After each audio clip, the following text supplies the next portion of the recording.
Mga kapuso, hanggang bukas na lamang pwedeng mangampanya bago ang campaign break para po sa Semana Santa. Kaya tuloy-tuloy sa paglatag ng plataforma ang ilang senatorial candidate. Nakatutok si Ian Cruz. Dagdag benepisyo para sa mga PWD ang tututukan ni Attorney Angelo de Alban. Programa para sa mga mangingisda ang isusulong nina Mimi Doringo, Modi Floranda, Jerome Adonis at Teddy Casino. Kasama rin nilang nag-ikot sa Tacloban sina Representative Franz Castro at Liza Maza.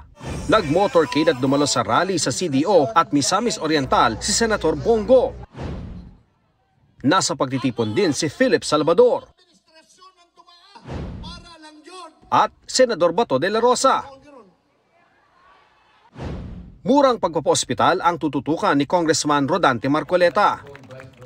Infrastruktura at programang pangkabuhayan ang tinutulak ni Manny Pacquiao. Nag-ikot si Kiko Pangilinan sa palengke ng San Jacinto, Pangasinan. Sa Manggi, Ilocos Norte naman, nag-ikot si Ariel Querubin.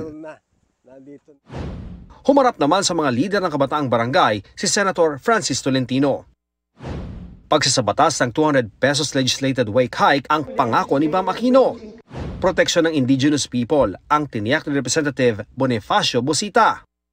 Dagdag pondo sa edukasyon at kalusugan ang diniin ni Representative Arlene Brosas. Kasama niya sina Amira Lidasan at Nars Alin Andamo.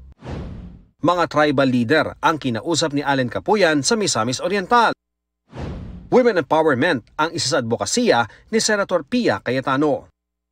Giniit ni David De Angelo ang paglaban sa political dynasty sa isang forum. Kasama niya si Attorney Luke Espiritu at Roberto Balyon. Patuloy naming sinusundan ang kampanya ng mga tumatakbong senador sa eleksyon 2025. Para sa GMA Integrated News, Ian Cruz, Nakatutok, 24 Oras.